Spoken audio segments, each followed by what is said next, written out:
Right, we're ready to go. Good morning and welcome to the Community Services meeting of the 12th of July 2018 on a beautiful day, absolutely stunning Nelson Day.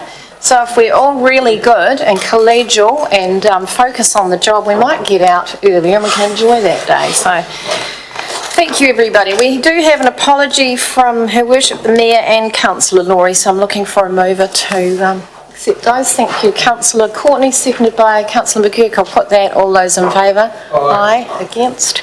Carried. The order of business is going to change slightly because we're bringing up number 8, which is the Stoke Library, where the tightness report is going to come up to just after the public forum, so that will become number 5. So when we get to that, we just bring it forward a little. The interests, any interest in any of the items on the agenda? Just a reminder to keep your interest register up to date. And we are welcoming Jenna to the table. Jenna has got something very special. We ran into Jenna a week or two ago, and she said she's leaving us, and I thought, well, it needs to be a jolly good excuse to leave us. So she's going to tell us what she's going to do. So welcome. Wonderful, thank you. Good morning. I'm Jenna Stallard. I'm a third year youth counsellor here. I'm at Nelson College for Girls. And I've been invited to tell you guys a bit about what I'm getting up to for the next 2 years. So I've put some pictures up there. Hopefully it should work. It's not switching, but where should I point it?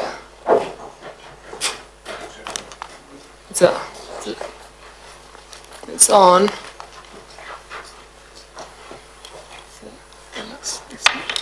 While they're doing that, I just need to welcome Alex and Nathaniel as our youth counsellors. And I should have done that, apologies. Welcome. Cool, I might as well just start while they're fixing that up. So I've received a scholarship to study at UWC Mahindra, which is a United World College in India. So I'll be studying the International Baccalaureate program, spending some time travelling around India and volunteering in the surrounding villages. The school is located a bit inland from Mumbai. It's on a mountain ridge on a wildlife reserve, and some of the students make up the rural fire service there. All the students there are from all across the world, and they've applied for entry. You can't pay to go, as the whole system is scholarship based, because diversity in the student body is one of the principles of being a United World College. The reason that I wanted to go was to broaden my worldview, what I think of the world. I'll be dorming with 3 other girls, each of them from a different continent, because that's just what United World Colleges are all about, really. The mission statement is to make education a force to unite people, nations and cultures for peace and a sustainable future. So to get this opportunity, I had to write a really big written application which decided whether or not I would get an interview. And so I've been on the Youth Council for 3 years now, and the projects that I've worked on in that time that I could write about would be a big part of why I did get an interview. So after this application, I had a Skype interview, and then I got selected to go to national finals, which was a 2-day interview in Wellington. So you don't get to choose where you get placed to, so there's all the United World Colleges around the world for you to see up there. So there's 17 of them, so from Germany, Costa Rica, China, Armenia, Swaziland, but I got placed in India, which I was really happy about because I think there's a lot you can learn from living in a place in a developing country. So a bit about the International Baccalaureate. Here's a little diagram to help you understand a bit. So it's just an educational system like NCEA. It covers the last 2 years of high school, but it's not specific to any country. So in New Zealand with NCEA you have your 6 subjects, and that's about it. And in IB you have your 6 subjects, as we can see around the outside, but we also have 3 other aspects that are in the inner shape in there. So you have your Theory of Knowledge course, which is about how we know things and different ways of knowing. You have your extended essay, which is a bit what it sounds like on a topic of your choice. And you also have the CAS, which is Creativity, Action and Service. So this is done on a topic, this is done by project style learning really, and you can choose from 5 different streams, which are education, peace and justice, sustainability, communication and culture, and outdoor education. And I think I looked at them and I thought peace and justice would sound like a really good option that I'd be interested in. And so pretty much here the IB makes your extracurriculars curricular. You have to do these extracurriculars to pass your IB diploma or you will not get your diploma. So being in rural India, there's lots of really good opportunities to do this. So the college has an initiative called Akshara, which helps level the playing field for education in the surrounding villages and also tries to improve the social position of girls and women in those villages as well.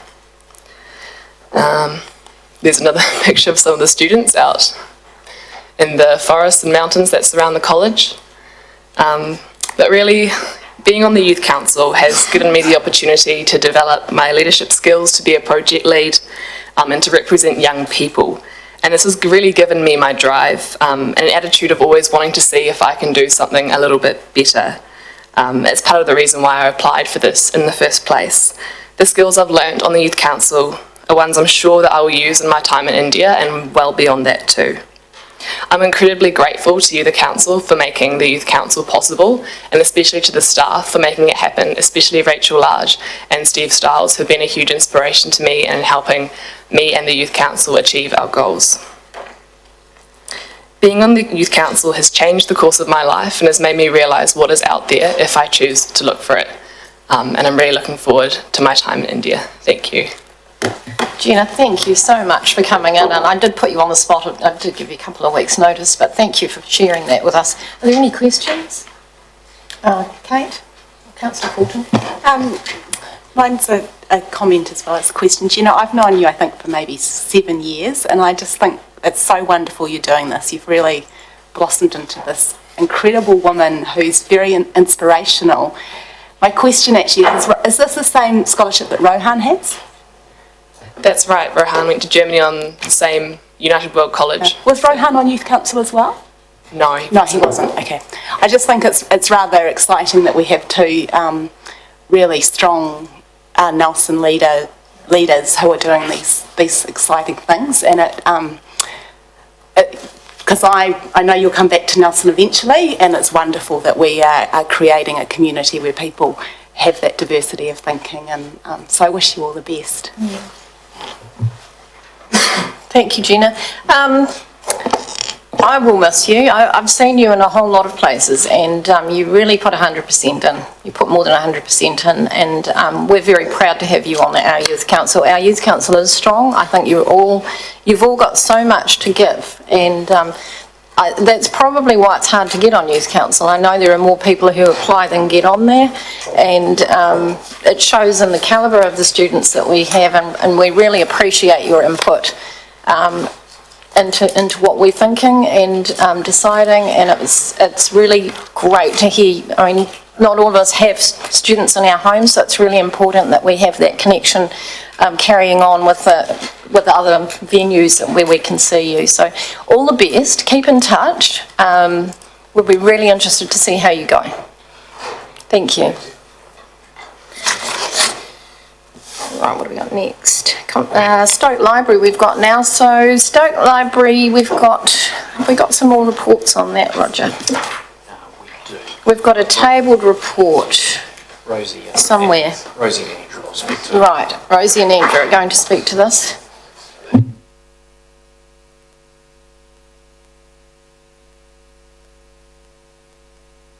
Okay, so this is the report that's been tabled this morning for all of those very orange. Thank you. Good morning, thank you. Good morning.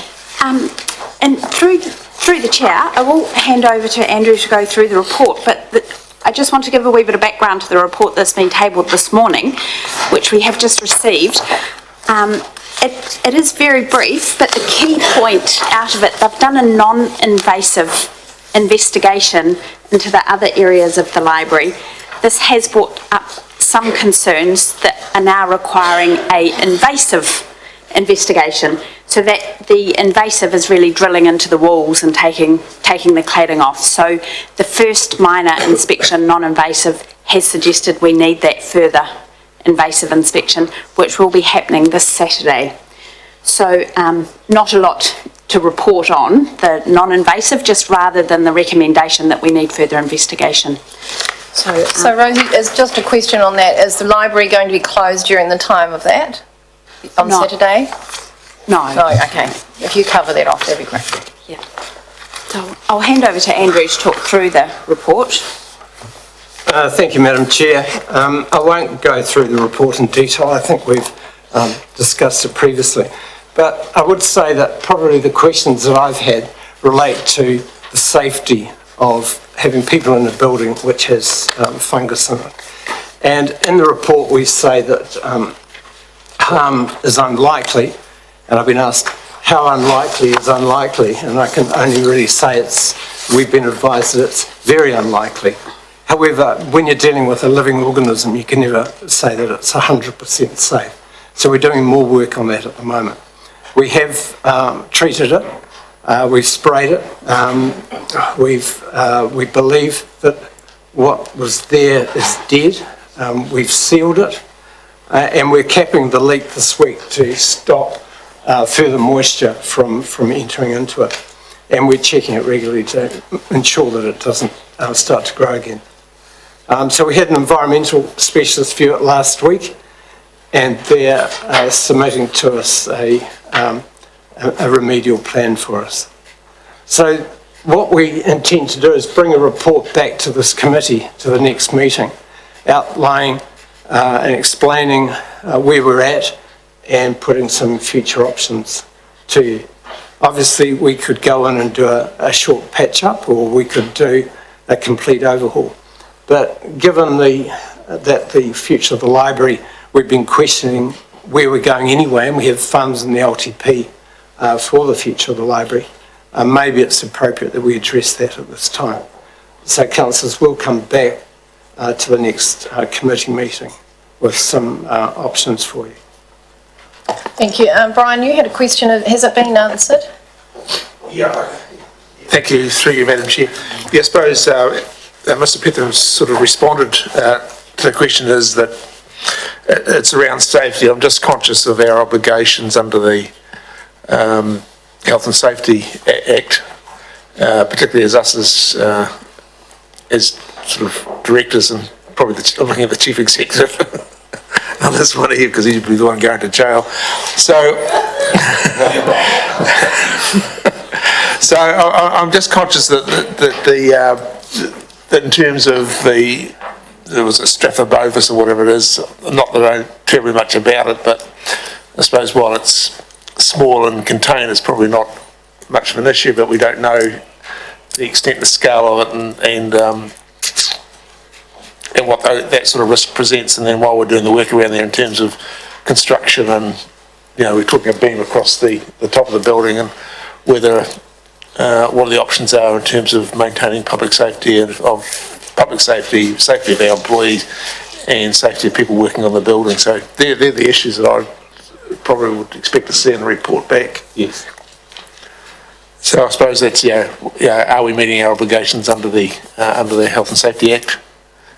And I suppose as governors that we have to be satisfied that they're being met. Madam Mayor, I believe we are. When we first became aware that there was an issue with fungus, we involved the Council's Health and Safety Advisor, Malcolm Hughes, and Malcolm has been guiding us to make sure that we went to the correct people to get advice. So I believe that we're doing what we should be doing. The Chief Executive will add. The safety of our staff and the safety of the public using the building would be paramount. And if we had concerns, then we would be closing the library or parts of the library. At the moment, I understand our biggest concern is that one of the ends could fall off, which is why there's scaffolding underneath it, that the structural risk inside the library is not an issue. But yes, as soon as I heard this, my main concern was mould and mould spores, and making sure that we were on top of that, and making sure that the staff and some of our regular customers are not exposed to health risks. Councillor Corney. Thank you, Madam Chair. Through you to Andrew. Andrew, I'm curious to know, when did the first signs of this appear, this leaks? It was very recently, we were undertaking some maintenance work and our contractors on an inspection from John Carasset Planner identified it.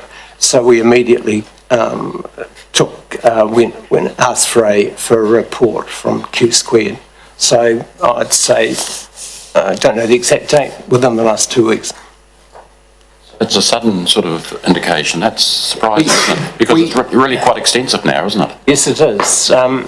We had indications previously that the building could have had some water in it, but we didn't understand how bad it was. Thank you. I think it's quite, so this morning the recommendation is to receive the report and basically wait for another one to come to the next meeting. So that's what we're doing this morning. So have moved. Thank you, Councillor McGurk. I got a seconder. Thank you, Deputy Mayor. Yes, question from Councillor Barker. To the Chief Executive, have you taken any action to check any other council properties, structures, buildings that could be affected the same? Not at this stage, I don't think. Andrew, do you? During the LTP process, we realised that we weren't undertaking regular formal condition assessments of some of these large buildings. So we have included in the LTP provision to do that.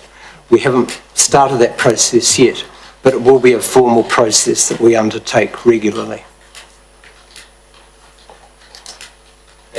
Thank you. I don't know if you can answer this question, but that particular era in the mid-90s was a building, I won't say the word, I don't really have one. There have been building issues of the way that people built at the time. Have we got any other buildings that you're aware of under your portfolio that would be in a similar situation? The only one that I'm aware of is the building at Trafalgar Park, the pavilion. But we've done considerable work on that building and we believe that it's in satisfactory condition presently. Right. Okay, thank you. I think you can wait until we finish the debate, you can leave if you want the table and we'll have the debate, which I anticipate won't take very long at all. Is there any debate on this item? Then I'll put it. All those in favour? Aye. Aye. Against? Carried. Thank you.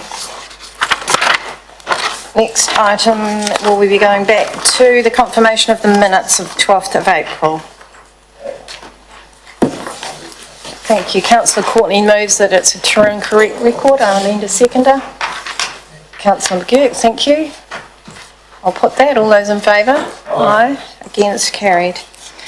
Next item on the agenda, if I'm still keeping up, and let me know if I've gone wrong, because we have moved around. I'm better when it's all in one place, but it's not today, so we'll just have to handle that. Chairperson's report, which is page 12, from page 12. And I do have a slight addition to the report. I was sent a lovely letter, which Mr. Ball has sent on to me, and it was from the Senior Library at Stoke. And I just thought, well, he thought it might be of merit to read today, so I'm going to read this short letter from the Senior Library Assistant.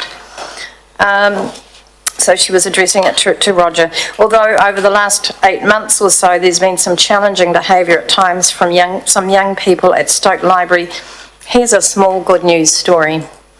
I was helping an older lady at Stoke recently, issuing her books and generally checking she was able to get back to her car safely, as she was using a pair of walking sticks. She mentioned to me, you know those young people, I know they've caused a problem in the past, but the other day they carried my books and groceries to the car for me. So the librarian goes on to say, I think the input from the youth worker Tanya and Te Piki a Ringa has been really valuable and continues to have a very positive influence. So I thought it was really nice to share something. We often don't hear the good stuff, so I thank Roger for passing that on to me so that I can share it with you. So if there are any questions on the report. Deputy Mayor. Good morning and thank you, Madam Chair. Can I just come to the recommendation regarding the gift of sculptures for the city? Certainly. I don't have a problem with those that have been nominated to find locations for them, but I just wonder what sort of a budget we've got, if any at all, because you can't just put them in the back of a truck. Councillor No, you Rutchell's car. That will need a high ab and similar. How's that being handled, or where's it coming from? Thank you. I'll ask Mr. Bald to answer. Through the chair, I'm sorry, I don't have that detail in front of me now unless Mark Preston-Thomas happens to know. Perhaps we could check on that and come back to the councillor in the course of the meeting. I do know that that's the subject of the sculptures was the subject of a report at the previous council meeting, and I think we'd be able to look it up pretty quickly and allow the meeting to continue in the meantime, through the chair. That's absolutely fine, thank you. If I just stand there, well, that was not so much a concern, but an issue that I felt we needed to, because I'm sorry, I can't remember it coming up before, but. It's an absolutely good question. I recall a sculpture before my time that we paid for the sculpture and didn't think about what it sat on, so it can be a very expensive exercise. So I think it's an absolutely valid question. Councillor Courtney. Thank you, Madam Chair. Through you to the Deputy Mayor, the funds are there, I think, in the arts budget. We got that impression when we were dealing with this matter. There's not a large sum of money involved, and they are meeting it out of the arts budget.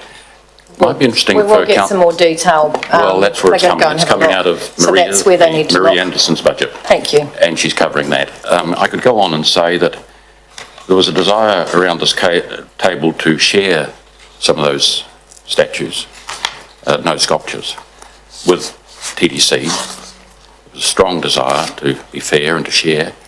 So we took that on board and we've done that, and they've taken about 3 or 4, haven't they? Yes, and we've also rejected 2 that weren't up to standard. Not 1, I think it says in the report 1, but it's actually 2. One was rotting and had some woodworm in it. What sort of a sculpture was that? That was the... That's the Corrie one. Corrie one, that's right, and it was carved with a chainsaw and just out of wood. So that one, another one had its plaster. That one's the concrete one, concrete's too degraded. Yeah, that's right. So we rejected 2, and we can report to this committee that we're down to about 3, aren't we now? 1, 2, 3. I think you'll find it's in the report. And we're sharing one. Yeah. Yeah. The fence. Yes, we are. Yeah. Thank you, and thank you for the work that you've both put into to get this underway. Councillor Fulton? Can I just clarify? Yes, TDC rejected 1 and we further rejected it. So there was 9 altogether and 4 offered to each and a half. And I think, yes, so unfortunately 2 and just too hard to move and too close to the end of life. So we have 3 or 4 potential locations within the CBD, and then the one which was going to be shared is the Darren Frost. Yep, that's the fence. The fence one, so there's like 50 metres of it, so that's why we're having half each, and that hopefully will end up in the CBD. I did have somebody ask me how you share a sculpture, Yeah, and so it's sort of probably more only like one code. fencing. It's fencing, but that's why you're not cutting a sculpture in. No, Exactly. exactly. Used at the top end. Yeah, we thought maybe it could be Or used Church for Church Street or Upper Trafalgar Street. Well, we'll wait with interest to where they end up. I think I've got Councillor, thank you very much. Councillor McGurk, I think you're next. Yeah, I think the questions might have been answered. Do we get our first choice of the cast-offs? We didn't hear that. We don't know how the 9 would divide. We just got told that these are the 4 which we have to work with, and we have 2 or 3 lovely locations, hopefully within the CBD, lined up. Thank you. Yes, thank you. Councillor Matheson. Yes, sorry, I should have asked you this yesterday, but 4.1 is an update. We're meant to be getting a short verbal from Nikki McDonald on ageing demographic. Yes, we are. Is she in the room? I'll get her up shortly. thank Absolutely, you. thank you. Actually, you can come up now so I remember, because I'm so disarrayed this morning. But I'm going to ask Mr. Ball to answer the question that was raised earlier, because he's got the answer already. Thank you, Madam Chair. I'm just looking back on a previous report to the committee on 12th of April, which was on the subject of the airport sculptures. That's when the council was approving receipt of the items, and at that stage it was potentially 9. And installation costs were estimated then at $20,000 to be funded from the uncommitted funds within the Arts Fund. So we haven't recalculated that based on the reduced amount, but it will be a pro rata amount once we know. But there is budget there for that. Thank you. Thank you. And TDC will look after their own, I imagine. Thank It you. won't be us. It won't be us. It won't be us. Yes, thank you, Deputy Mayor, for raising 4.1. 4.1? Yes. 4.1. So I've asked Mrs. McDonald will actually tell us a little bit more about that. Thank you. Yes, through the chair, there was a great forum that we went to in Wellington hosted by the Minister looking at the WHO age-friendly program, and that fits very nicely with our timing. So we had a workshop with this committee back in August last year, and there was certainly interest in updating our policy and maybe looking at doing a strategy around the ageing demographic, recognising what a significant change it will be for the community. And we decided that work would happen once the long-term plan was done and dusted. So we're at that point now. You may have seen from the newspaper that TDC is also doing some work on a policy, and there has been some questions about whether we could have a regional approach on that, and I think both councils are interested in working together. However, TDC is very keen to get their policy in place shortly because their existing one dates from 2004. We were able to review our policy and do a major update in 2011, so we're just in that slightly more updated position. What the committee might be interested in is a report to a future meeting where we look at what the options are for how we might go about updating our policy. The WHO process that we heard about in Wellington is very much a community-led process where we get the community members who are interested in doing that work and support them to go out, talk and engage with the community and to develop a strategy with council support. And that brings in a lot of the other players who are working in this field, and it has actions for everyone rather than just council. So that's one option. The option that of just updating our policy in the way that TDC is doing. TDC is very much focusing on what council's role is and what their actions should be. So it's a council-developed policy that listens to the community but really focuses on what council can do. So you've got two different options there, and we could bring back a report looking at what Nelson might like to do in that space if that's useful.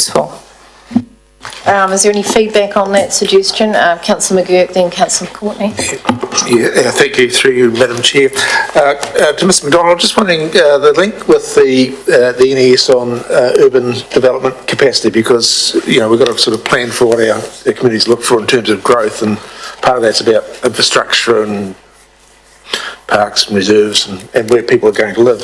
So is there any crossover with the work that perhaps the planning team are working on and the Yes. development group? Through the chair, that would be absolutely relevant, but the WHO model itself has sort of 8 different areas, and one of those is outdoor spaces and public buildings, but it also looks at housing. So feed it in from that stream of work would be very relevant to an ageing strategy. May I continue? Yep. Well, I think I would encourage, I tend to sort of view that the WHO approach is probably more, if we're going to talking about a sense of community rather than just basically warehouses for old people, which is, that's a worry that I have, is that we're going to carry on this building. We just are going to be building villages which are, for want of a better word, warehouses for old people. And I think if we're wanting to be a sort of a forward-looking, inclusive sort of community, I think we need to take a much broader approach. And that community lead would be. Thank you. Councillor Courtney, then Youth Councillor Hunter. Thank you, Madam Chair. Through you to Nikki. Nikki, would you consider putting in there public seating? Because Madam Chair and I believe that is very important. We should focus more on that. So is there room to put that into your report? I tell you, it's part of community, you see, building a community, getting people to sit and talk and meet and relax and rest a while is important to build a community, so that's the way we feel about it. Yes, through the chair, the research that's been done in this area says some of that sort of smaller public infrastructure, seating, but also public toilets and shade, those are all crucial actually to allowing older people to be out and about in the community and engaged. We were thinking of backings on seats and arms and that type of thing. Arms. I must say, I was looking at the, what's going out for public consultation, and the drawing at the back of the document was a bench seat. And I couldn't see that there was an arm on it, and I thought we're going out to seek public feedback. So please, the public, if they're listening and they want arms on their seats, please let us know loudly. I think it's important because trying to get up out of seats is often difficult. You can get in, but, and I haven't got this problem yet, but I have observed that people sit down and then they can't get up, so it's not much fun, I wouldn't think. So it's very important that we, even the simple things around the city that we do, make it easier for all ages. And I actually think at the symposium, I guess you'd call it, we talked about all the, you can go from very simple things like seating in public places right through to the world's your oyster, you can do anything. But I think it's important that we do what we can at our level, at least, and make sure that the facilities around the city are very easy for all ages, and that was the key. It was age-friendly doesn't mean old age-friendly, it means whatever's good for wheelchairs is good for prams. So we're helping everybody at the same time. So we need to think of it with a much more positive view than maybe we are. And I think that I certainly am holding up the flag for the older person, as you know. And since I came back from Wellington after being there for the day, it's given me a different view on our facilities and what we can do. So it's really important that we do that. Alex? I was just going to do a wee background on item 4.7 on page 14, but I'm happy to update that when we finish this topic. Sorry, somebody's talking in my ear. You're fine. I was just going to give a bit more of an update on item 4.7, page 14, but I'm happy to do that after this item. Thank you. Yeah, do you want me to do it now? I think you can do it now. We'll allow some flexibility. We can come back. Okay, perfect.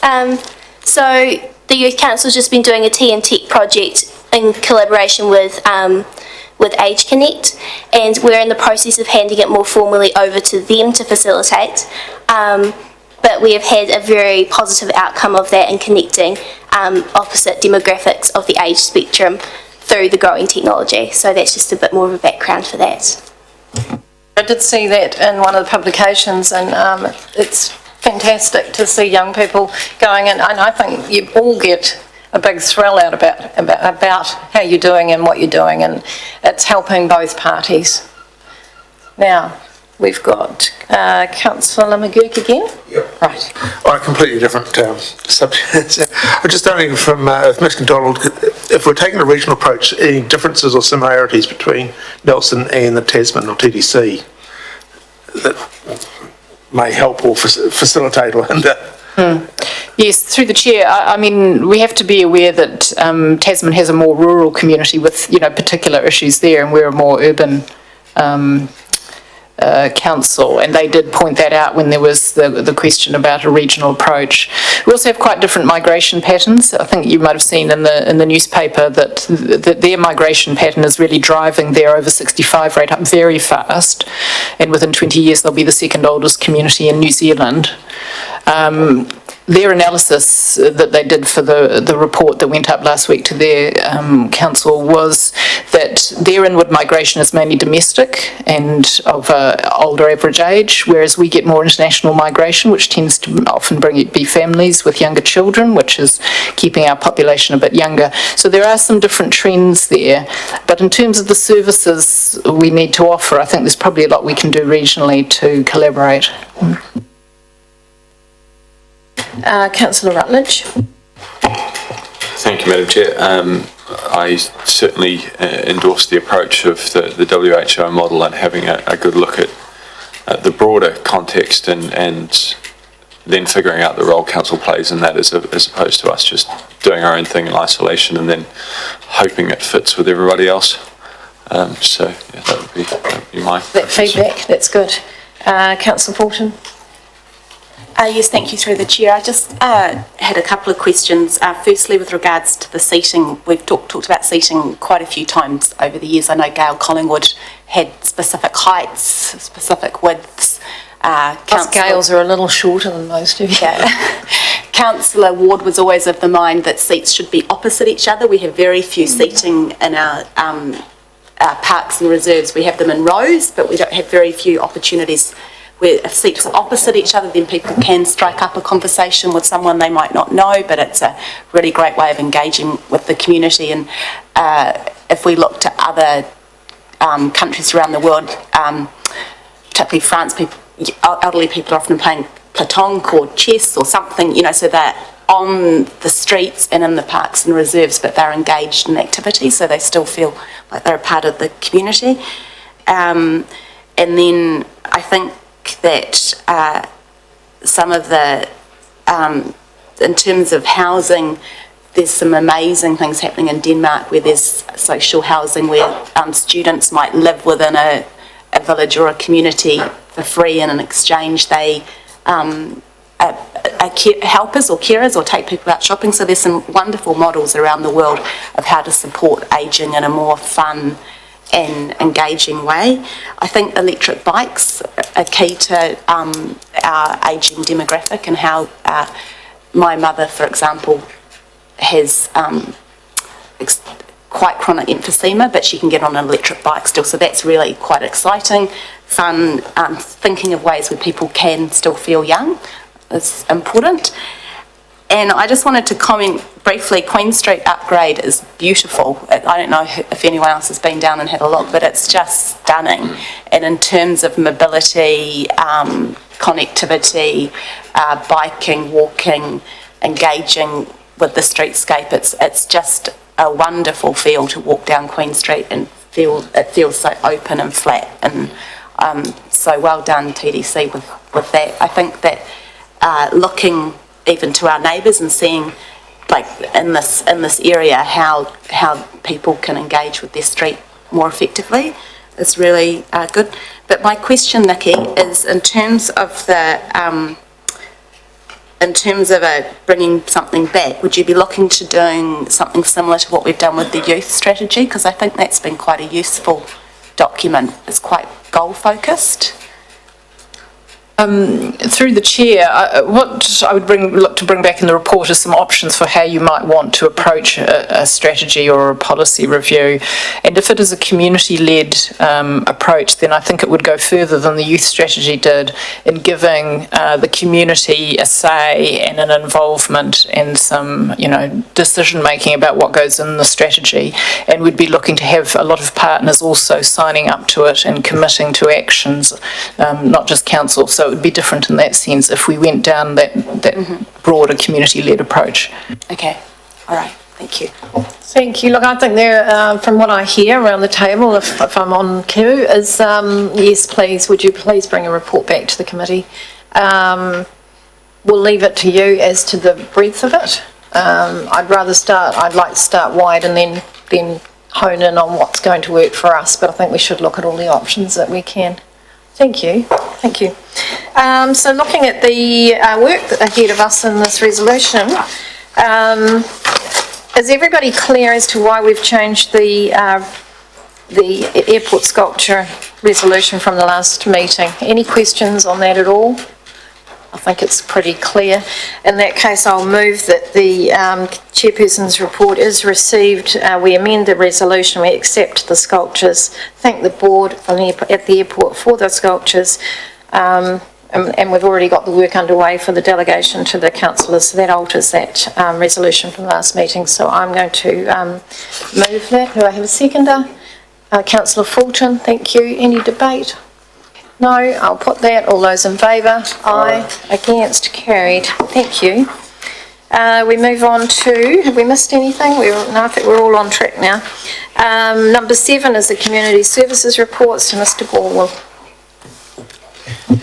Thank you, Madam Chair. We're on page 15 of the agenda, and I'll introduce the what's previously been called the Community Services Quarterly Report, although it covers a slightly longer time period because the committee did not meet at its last scheduled meeting date. So this covers January to May, and I've also, and having a look at the report before the meeting, could see that some of the statistics recorded here were not entirely up to date because of the reporting, the writing cycle for the report. So I've tabled, and you should have in front of you, some updated paragraphs which bring the statistics for library usage, community centres and halls, and also the cemeteries and crematorium up to date through to June. Madam Chair, I'll take the report as read, and myself and all the team who are present are happy to take questions. Thank you. Councillor McGurk. Thank you, Madam Mayor. Just a quick question. Just looking at the 4.8 and the modified one, but it doesn't really alter the issue. If you look at the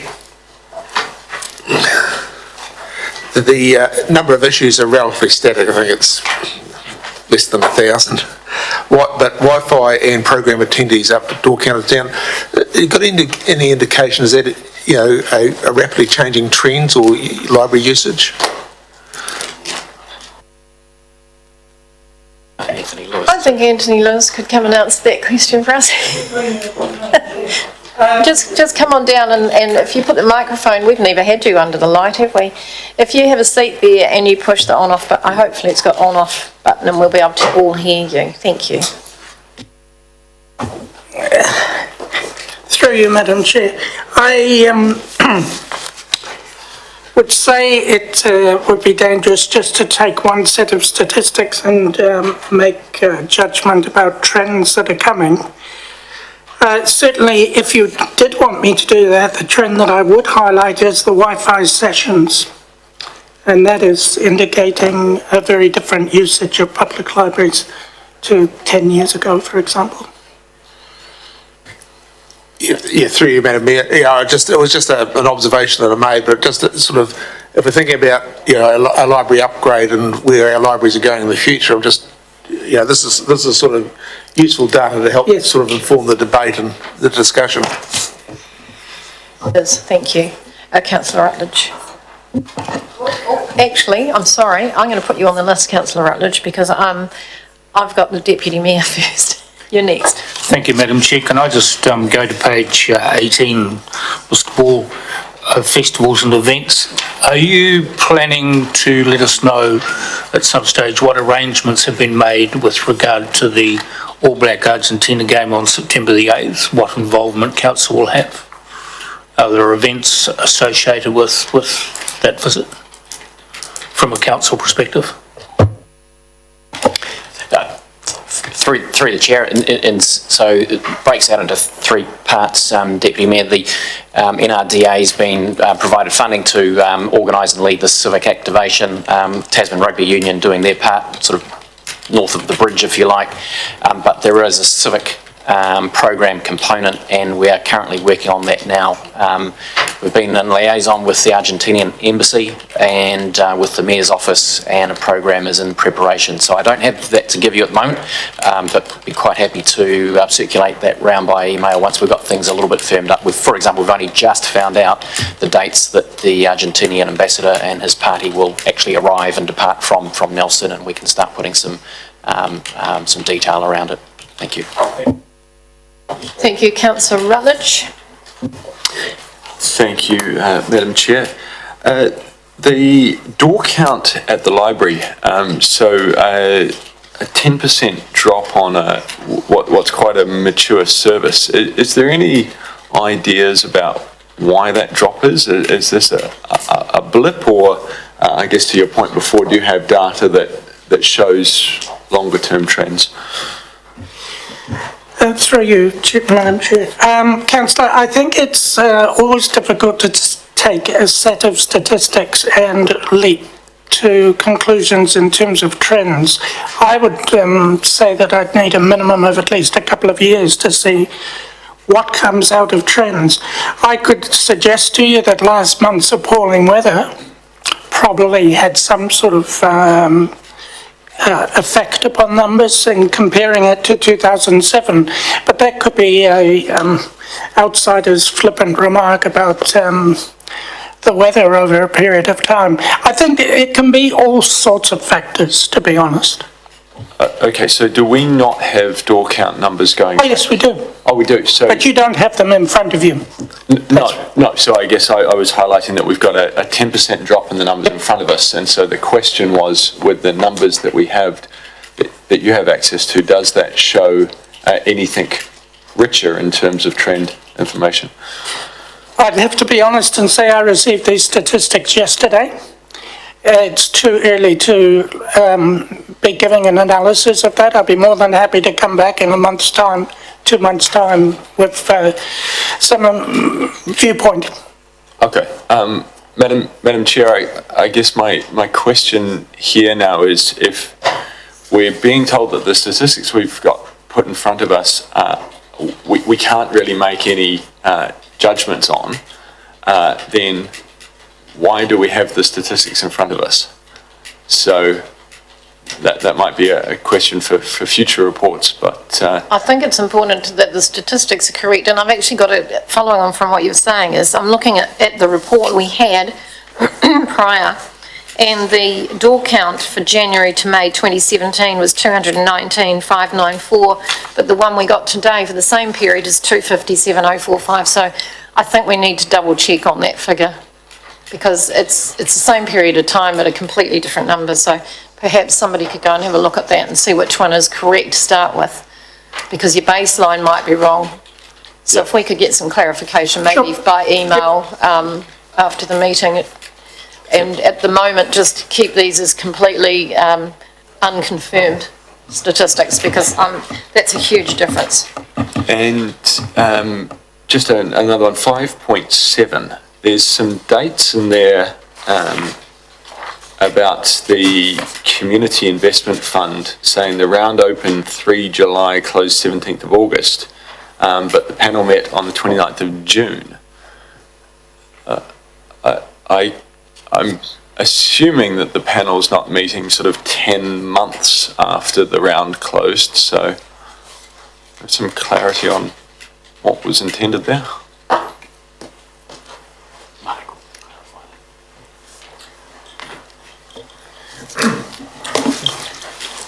Yeah, through the chair, I can talk to that.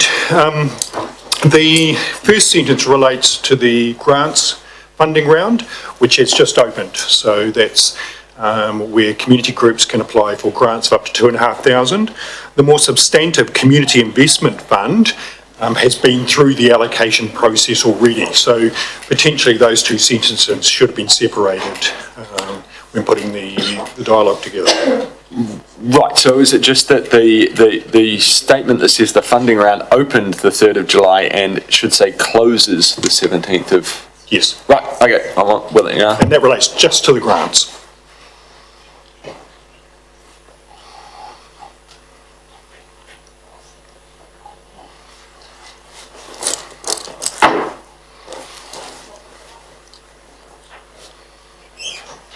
Sorry, we're having a debate up here. Sorry, Madam Chair. So I was looking at the community services handout, and I think the simple problem with the stats is that they're looking at 4.8 libraries usage, that the right-hand column should just simply read January to June, like the left-hand column does. That's where the mistake is, so that we're comparing 6 months data, whereas the information in the report compared 5 months data.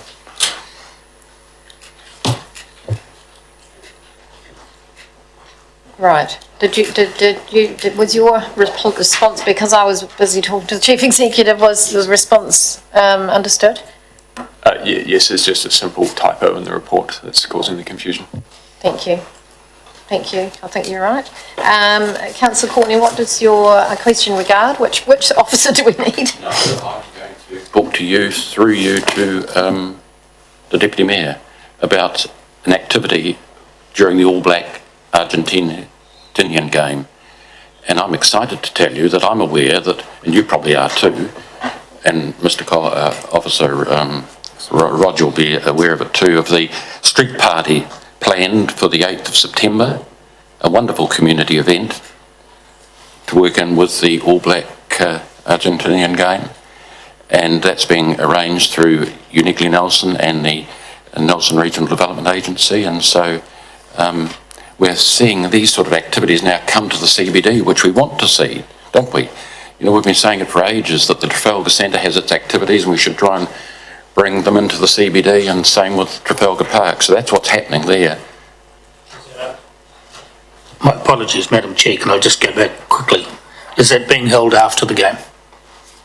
Yes, I don't yes, I actually, think. well, I'm just, we need to stick to what's on the agenda, and while Councillor Courtney is kindly addressing the Deputy Mayor, maybe you could do this outside the meeting, which is very disruptive to what we're trying to do today. I was trying to answer his question, his genuine question he asked of you. I was giving the answer to him through you. Thank you. I thought you'd appreciate that. Thank you, Deputy Chair. I think it was Mr Ball's role to do that, but thank you. Where have we got to, Mr Ball? We're looking for someone to, have we got any more questions on the Community Services report? Then I'll look for a mover for that. Deputy Mayor, would you like to move the report? Thank you very much. And Councillor Fulton, thank you very much.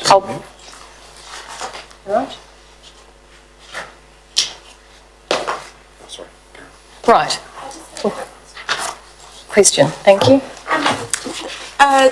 In the report, 4.4, there's special mention of the first Spanish story time. So I just wanted to ask, with our new Colombian community, is Spanish something which we should be looking at supporting more in terms of the new community? Have we, as a council, turned down, like we do quite a lot of work to support our Bhutanese community, and I'm just wondering, is that something where we've looked at, how we support? So I'm assuming you mean in general rather than the library? Yeah, right. But I think it's rather nice that we've had a Spanish story time at the library.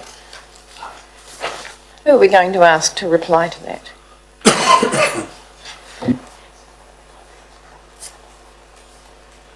If it's not for the library. I think it probably is a community partnerships issue, but it may not be something that we have considered that we've got a response, an official response to, so maybe that's something that you can speak to out of the meeting. And maybe it's something that the staff could just turn their mind to. Think about. I think it's rather lovely. I don't think it's something Nelson's probably...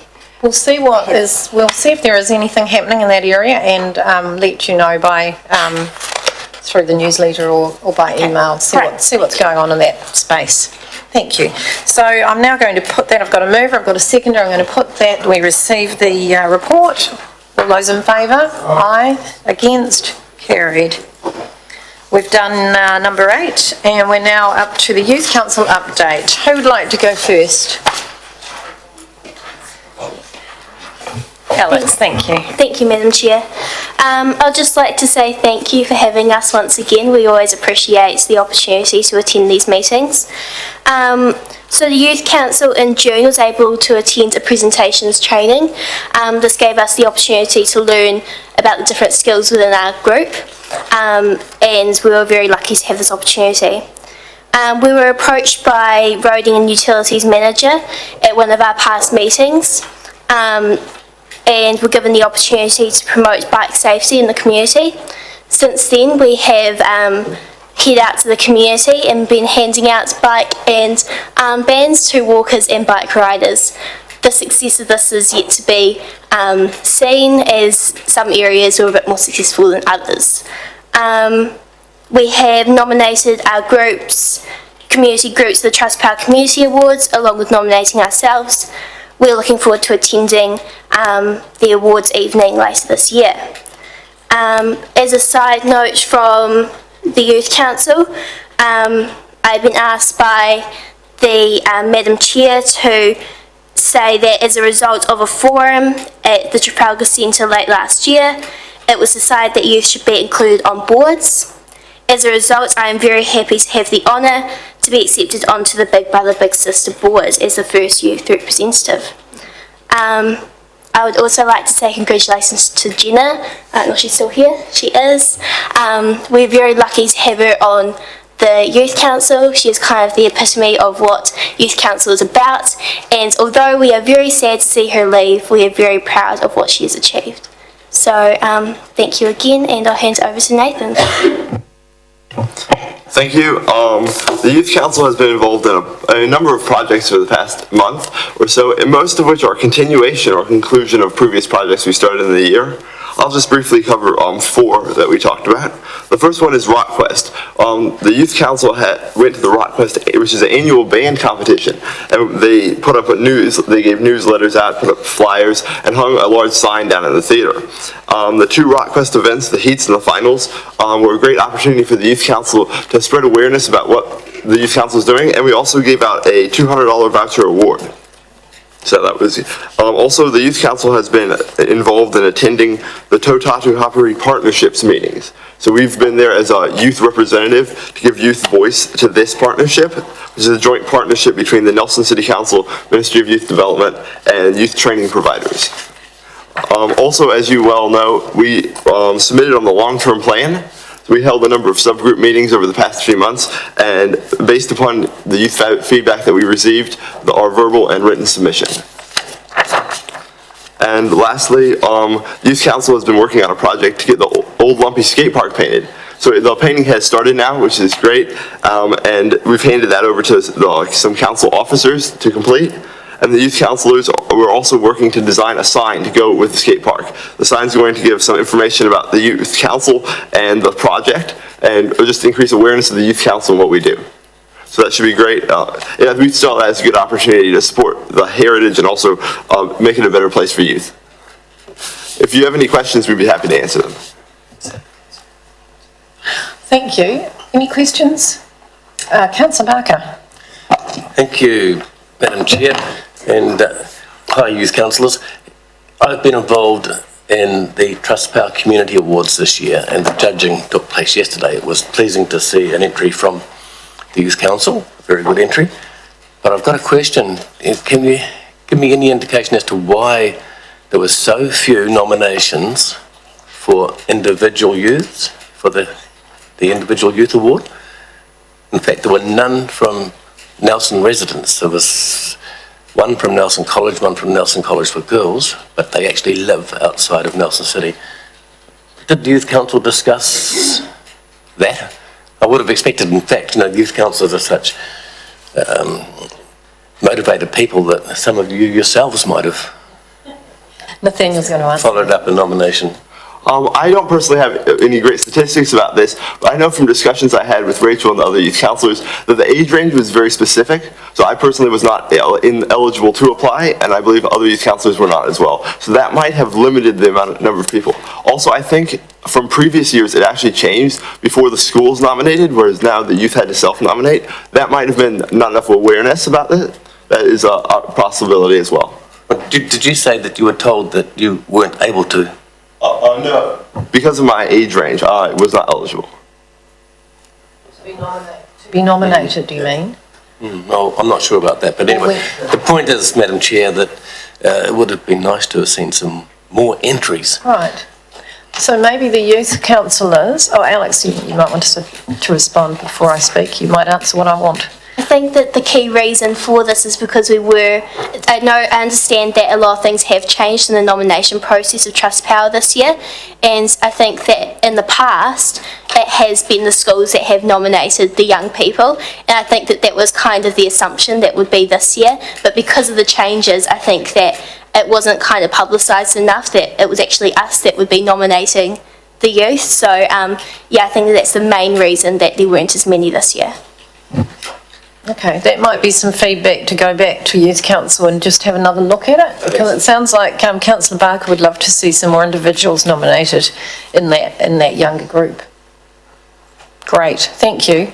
As usual, you've done lots. I can't believe every time you come to this meeting, you've done all this work. So again, I'm impressed. Thank you for coming back and reporting. It's always interesting to see what you're doing, and I see quite a lot of it. I think your Facebook page is good. It keeps me updated quite well, so thanks for that. And if you'd like to feed that back to your Youth Council, that we're very happy with what you're doing and very proud that you're out there and a good face for the youth of Nelson. So thank you. Moving on to, shall we do this? Yes, we've only got one item left. We're going to do the Green Meadows, number 10, Green Meadows Progress Update. Now, since the report in the agenda was written, there have been some changes, as you know, probably, and some of what was in public excluded is now known to the public. So we have another, I'm going to read this. That'll keep me out of trouble, won't it, Mr. Ball? Right, I'm all for keeping out of trouble. Right, so in light of a recent media briefing, the reasons for confidentiality no longer exist for a substantial amount of... Sorry?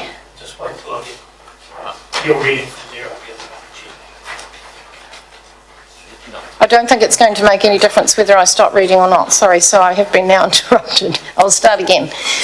In light of a recent media briefing, the reasons for confidentiality no longer exist for a substantial amount of the information in the public excluded report on this issue. A redacted public excluded report containing all of the information that is able to be made publicly available is being tabled.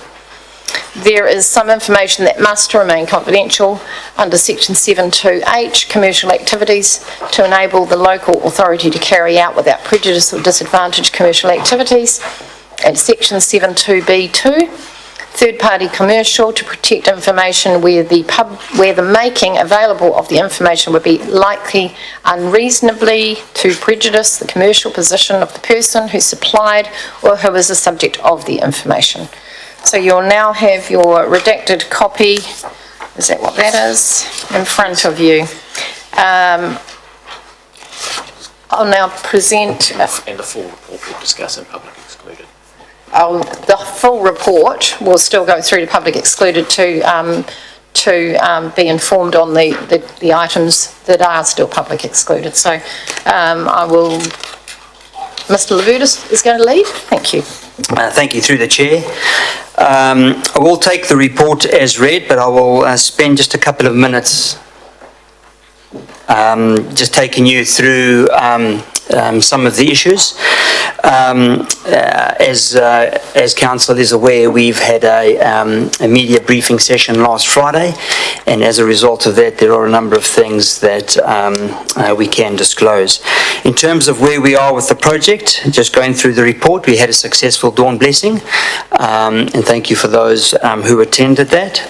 Stoke Rugby has a CPU, a code of public use, has been issued, and Stoke Rugby have occupied the area, and they've had a successful Stoke Rugby Club Day.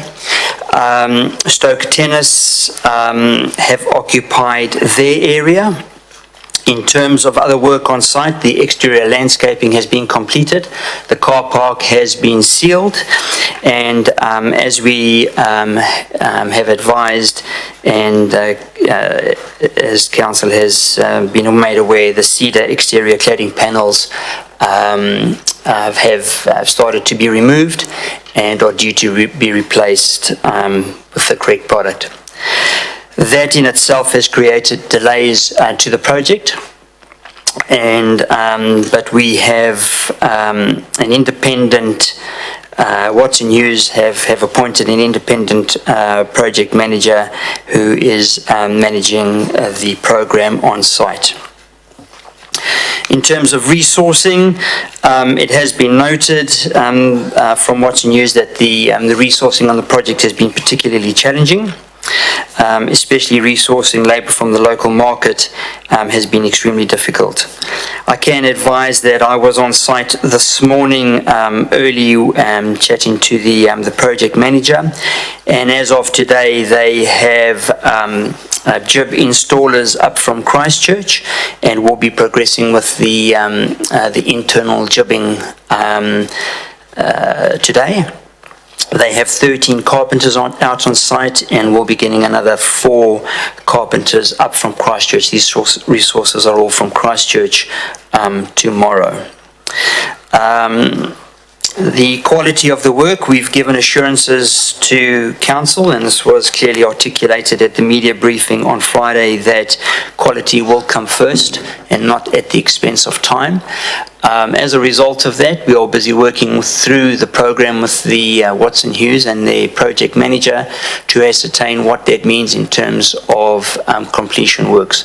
I'm unable to tell you what that means today. I'll have a better idea next week. But as we've said, the quality of the work is paramount, and we will worry about the completion date and the opening at a later stage. In terms of the information that's just been provided to you, I make note of several meetings that I have personally held with the owner-director of Watson Hughes. The first one was on the 1st of June, and the second one was with our chief executive in attendance on the 3rd of July, where we discussed exactly those two issues, resourcing and quality. Unfortunately, it is fair to say that the work that Watson Hughes have had to do on site, especially the cladding, has delayed the works. Given our commitment to council as well, that where Watson Hughes have needing to do additional work or redo any work such as the cedar cladding, that will be entirely at their expense. You've also been made aware that there have been some issues with subcontractors, and that has proved particularly challenging in this environment, and that has been brought to the attention of Watson Hughes, and they have assured me that they are addressing it. And by my conversation with the project manager this morning and seeing the resource on site, I have confidence that that has been addressed. In terms of non-payment of suppliers and subcontractors, I have sought and received assurance from Watson Hughes that all subcontractors have been paid for all work done and in full. I have to rely on that advice from Watson Hughes, as our main contract is with Watson Hughes and we do not contractually get involved with any subcontractors. But I have repeatedly asked and received assurances from Watson Hughes that their subcontractors have all been paid in full for their work done. Independent quality assessment, as council is aware, I have appointed an independent assessor who has been on site last week. I am in constant telephone conversation with the assessor, and I'm expecting a draft report early next week. We are working very closely with that assessor to make sure that everything is aligned with the contractor to ensure that the project will be delivered to a high standard. We are also looking at putting on additional supervision in addition to this, and I am still busy working through that, and that is in line with our commitment to make sure that absolutely everything happens on that site and we will deliver a quality product. I have highlighted some risks, and clearly the lack of resources is still a risk. I believe that the commitment from Watson Hughes has manifested itself out on site, and I am a lot more confident that the resources out on site are adequate and will be appropriately increased according to the works program. The quality, we have put a number of processes in place, including the independent assessment, to make sure that we get a high quality, and I'm probably sounding like a broken down record, but quality is key. And then one of the other key risks is obviously reputational risk to council. but we are committed to completing the facility to the highest quality, and we have mitigated that in part, I think, by having that media session with the media on Friday. So through the chair, I think that's an overview, and I'm happy to take any questions. Thank you. And before we have any questions, I've seen a few people looking at blue papers. I'm going to ask you to put those away because we might have a slip up, and to go to the redacted copy that you've just been handed out. Because I don't want to have to stop you if you slip into something that we can't talk about until the public excluded moment.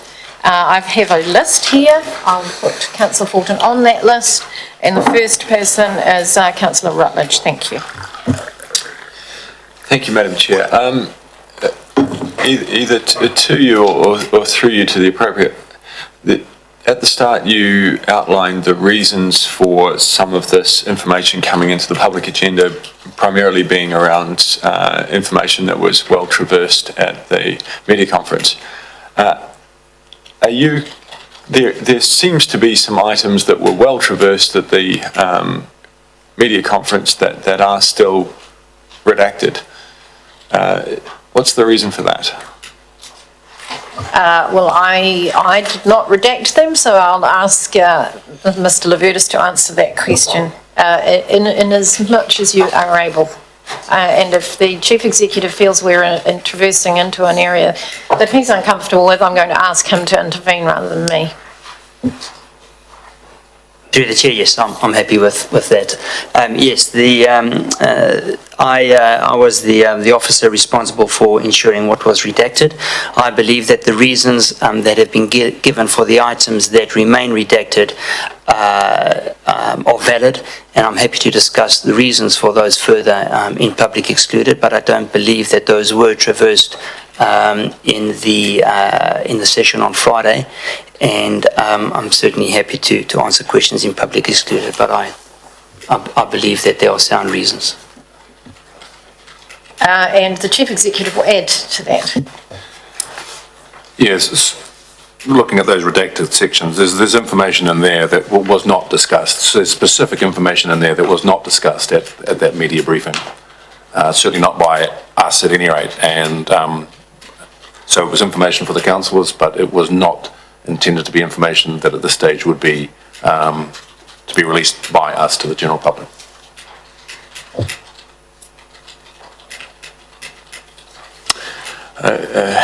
Yeah, okay, that seems at odds with my memory of watching that conference, but that's fine. I'll move on. The problems that Watson Hughes are having procuring subcontractors, are those new, or have those been happening throughout the life of the project? So through the chair, no, it's not something new. It's not just subcontractors, but it's in terms of labour, and as we've noticed, and as Mr. Rob Murphy indicated, that local resources, securing local resources on this job has been a challenge. Okay. Why was that not raised earlier in the process as being a key project risk? And then I guess the other question is, was that at all foreseeable? Through the chair, I confirm that we have reported that to the committee several times, that resourcing and a lack of skilled resourcing has been a risk in the project and something that we've noted and we've been asking the contractor to address. I'll just add to that, and some of the reporting came through to council as well. So if you're going through the minutes of the community services, it may not show because some of the reporting, pardon me, because of the timing and the expediency of getting it underway was done at council as well. So if anyone's looking at the community services minutes, you may not see it there, maybe elsewhere. Just to clarify. Sure. And so the second part of the question is were those issues with subcontractors in any way foreseeable? Through the chair, I really need that question clarified. What particular question with our subcontractors or with Watson user subcontractors? Through the chair. The difficulties obtaining the right resources at the right time. So has Watson News been aware of that? Was it foreseeable? Yes. Well, in terms of them noting that securing experienced resources from Nelson has been a challenge, yes, it should have been foreseeable from their side, yes. Okay, and when you went through a bit of the two envelope contractor procurement system at the media briefing, what weighting does the ability to procure the necessary resources to complete the project have in that contractor assessment?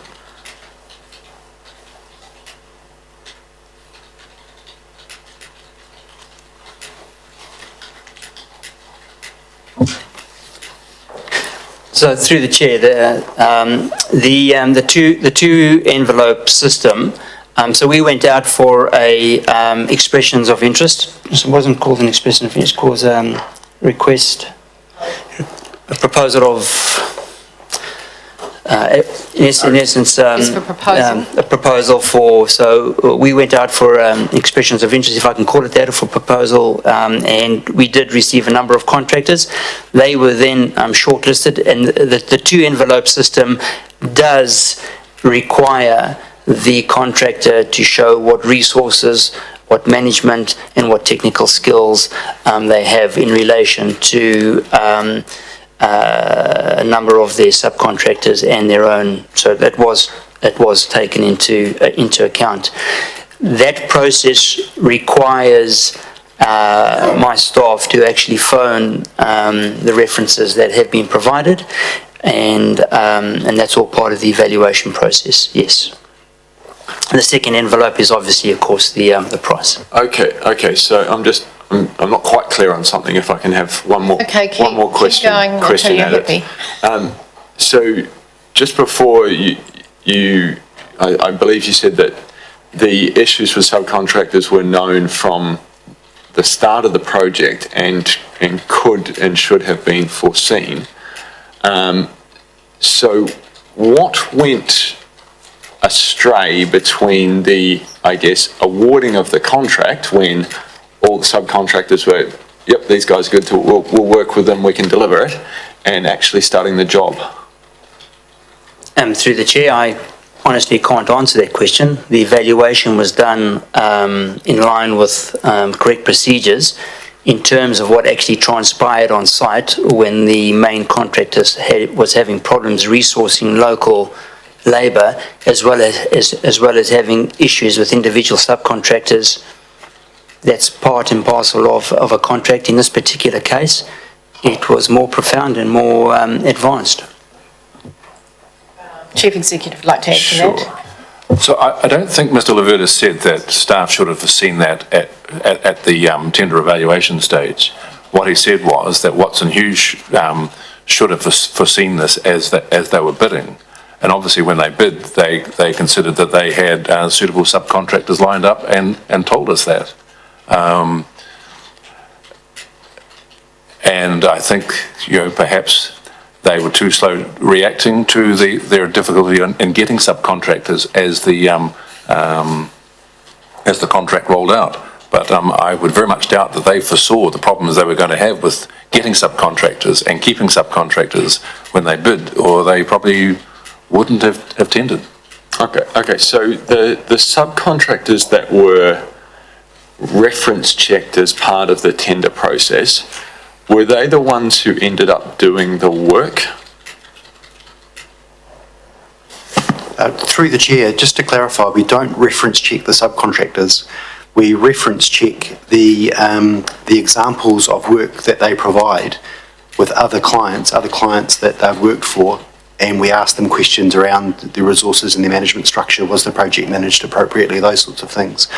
We have no contractual relationship at all with their subcontractors, only with Watson Hughes. So legally, they could change their subcontractor if one pulls out for whatever reason, and we might not know. So just to make that clear.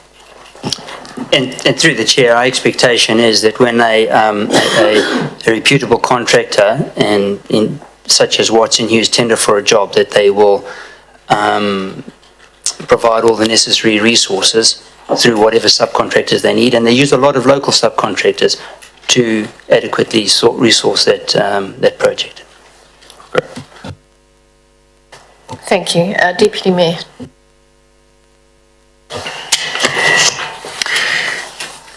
Just a couple of, probably three questions. First of all, just picking up what Councillor Rutledge just highlighted regarding the subcontractors.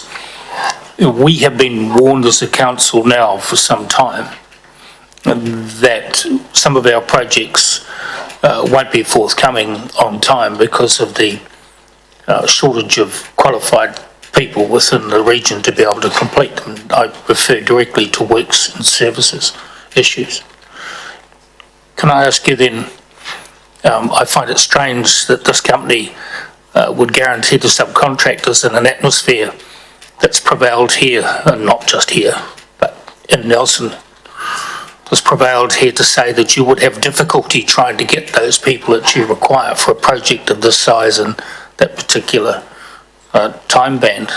Did you in any way pre-warn them that they would have difficulty, or did you just take the assurance that they would be able to get the subcontractors they required for this project?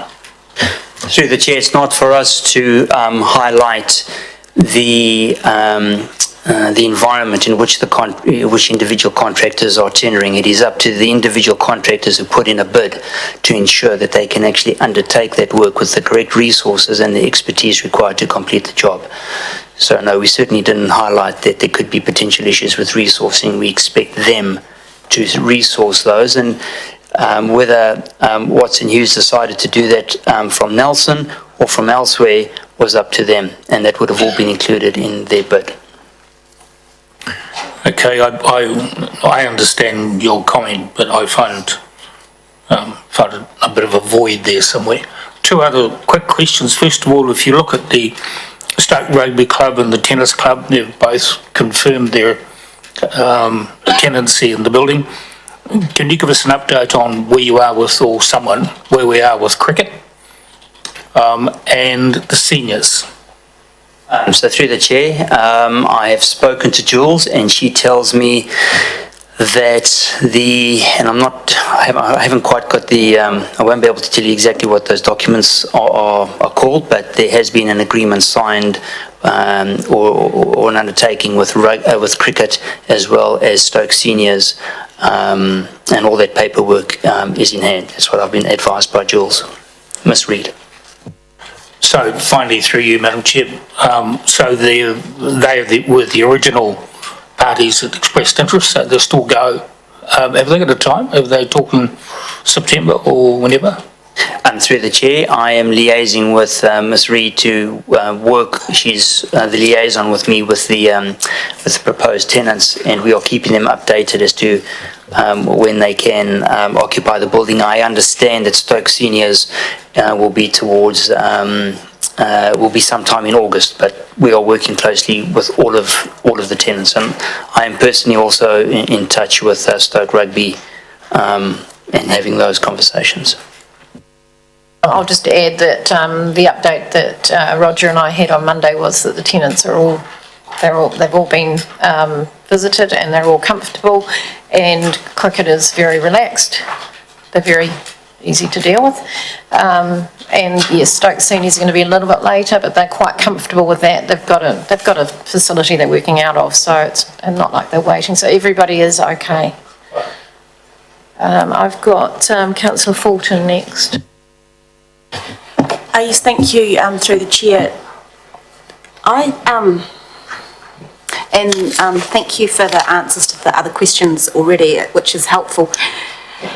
While I'm sitting here, it seems to me that there's this issue around quality, time, cost, but ultimately it's about trust as well. And the report doesn't really touch on trust and how some of these issues have occurred. And so some of my questions might be a little bit too detailed, but I'm struggling to understand. So 5.6, it says the cladding was installed without the proper factory coatings. So my first question about that would be, how come the claddings come from the factory without the coatings? So, through the chair, I don't think that's an unfair question, and it's a question that we've asked Watson Hughes. Their answer at the media briefing was that mistakes happen and that it shouldn't have happened. In an ideal world, should there have been checks and balances to make sure that the stuff that arrived on site and was installed was to the correct specification? We are sure that the correct specification was not ordered. So it wasn't ordered to have the coating, so there was an error in the ordering process? There was an error, yes. So and Watson Hughes have put up their hand and accepted that there is an error. Right, so Unfortunately, it had been installed. So it wasn't that the factory sent it uncoated and it should have been coated, it had been ordered uncoated, so they sent the product that had been ordered, but there was an error in the ordering process. I understand that to be the case. So- Either way, it's still an error. So once it arrived, did someone identify it wasn't coated and then they put it up anyway, or did someone overlook checking that? I understand that the issue of non-coating was picked up after it had been installed. After it had been installed? Yes. So my next question around that then, in terms of project management oversight, surely a project manager would check the cladding was of the correct specification before that installation began? I have to agree with you 100%, yes. Okay. So there's been reoccurring issues throughout the process of people at a higher level not checking the process, which has resulted in these delays and perhaps Before you answer, the Chief Executive. So I'm not sure that Alec and you are talking about the same person. I mean, so Watson Hughes have a project manager. Yes. So I think what Alec was saying, absolutely 100%. Their project manager should have made sure that they ordered the right materials, and then they should have checked again before they put them up on site. Yes. But similarly, we have a project manager based in this office who is going to site daily, and we also have a contracted project manager who's going to site. So it was picked up by us and raised as an issue. But I think what Alec was saying was that their project manager should have picked this up long before, that they ordered the wrong stuff and put the wrong stuff up. That's completely... I need to clarify that, yes. That's completely yes. what I got. Oh, absolutely. From his my answer is exactly that. Watson Hughes should have ensured that that product was ordered correctly and installed correctly to the specification, absolutely. So the issues we've had during this process is that there's been issues with subcontractors, but there's also been issues with Watson Hughes' project management of the job. And unfortunately, that's reflected really poorly on council. So in terms of media coverage, what's come back is, that there's a lack of competency in the process, and unfortunately that develops a lack of trust towards council's ability to oversee a job. I think we need to really reflect on that, because when you hear murmurings in the community, the blame ends up coming back onto council, and I'm not one to want to blame anyone in this in processes, and I'm always thinking, how can we learn and make sure that these events don't happen again? But I think what I'm trying to emphasise is that Watson and Hughes needs to understand that it's not just about the fact that it's cost them more time and more money, that it actually, if you tender for a process, you need to understand that your reputation is really important, and that it's not just their reputation which is on the line, it's council's reputation which is on the line as well, because of that trust and competency issues. And I would have expected any project manager to have been asking the kinds of questions I've just asked. I really struggle to see how so many mistakes have been made in the process, and to just blame the subcontractors or the lack of subcontractors or the lack of skilled workers, to me is not enough. That there needs to be a review of their internal working processes, and ensuring that they have highly competent project managers on the job. I don't think there was a question, that was a statement. That was how you're viewing it. Would you agree with that? And, well, do we need an answer to that? I think that Councillor I'm happy to answer that. So I'd like to know, would you agree with that? Thank you. And before you respond, I think that Councillor Fulton is correct, that the perception is that it comes back to council. And we have to be united in moving this project forward. So the things, as the Mayor said at the media conference was, or whatever it was, media, it was a thing. Our responsibility as governors is quality, timing and budget. But the public won't see that. The public see it as a building that's not completed on time and it's got issues. But actually our role is quite distinct, and that is the quality, timing and budget, and we must ask those questions. But we are all in this together, so I'll let Mr. Levertis answer your question. Through the chair, I think the answer is simple. I think the answer to everything that you've said, do I agree? I agree, yes. I think Watson Hughes clearly understand that there's reputational damage to themselves, and clearly council, as the client, has a high degree of reputational risk and reputational damage, but I can't disagree with anything you've said. We certainly will have a debriefing after this project, and we endeavour to learn and apply our learnings from those, and yes. One more question. The Chief Executive would like to respond before your final question. Thank you. So I just want to expand on Mr. Levertis' answer. And so this is something that I've discussed with the Chair of the Committee and with the Chair of Audit, Risk and Finance and with the Mayor as well, is that we need to, at the moment, all our resources are focused on getting this project finished and maintaining quality. But once we've got it finished, then we need to go back and with the wisdom of hindsight, look back and what should we have done differently. So there will be a lessons learned investigation, and we will be reporting that back probably to Audit, Risk and Finance or to this committee, I'm not sure, but we will be doing that exercise and we will be publicly reporting it.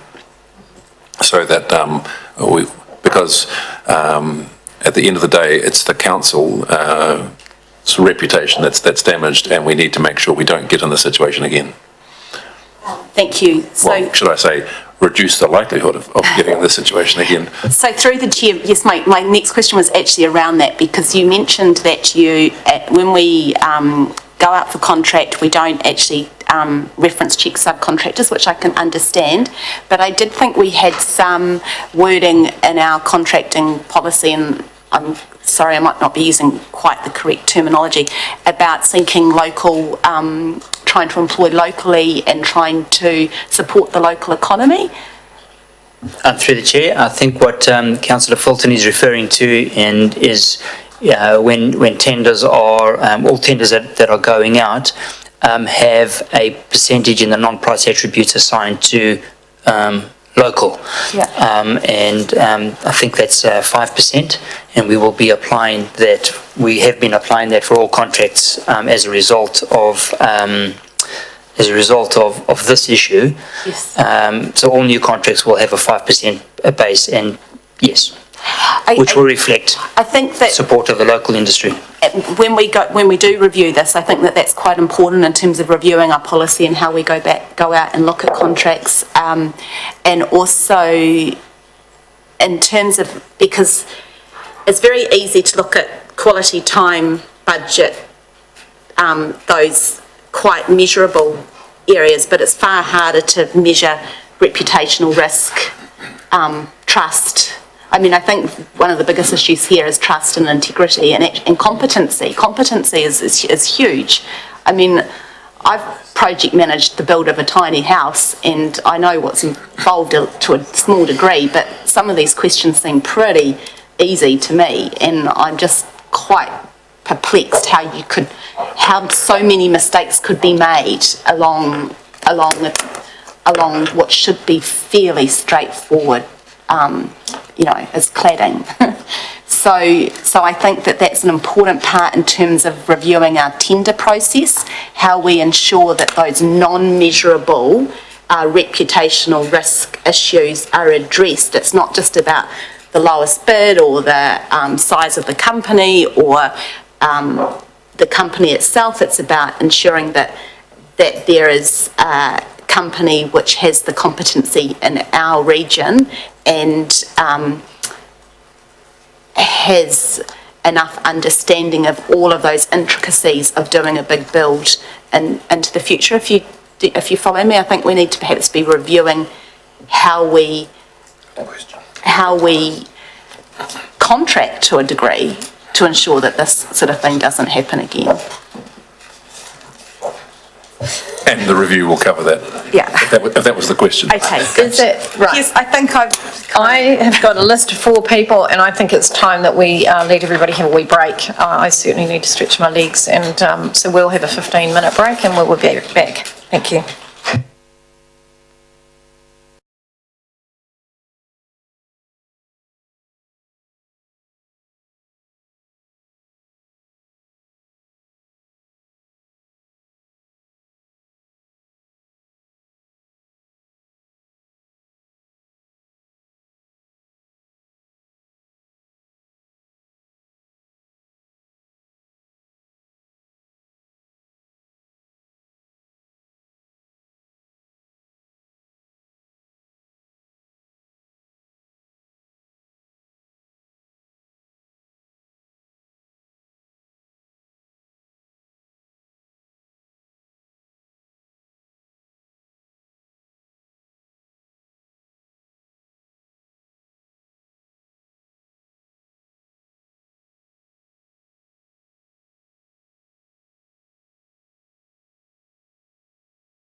Thank you. Good break. Nice to catch up with everybody.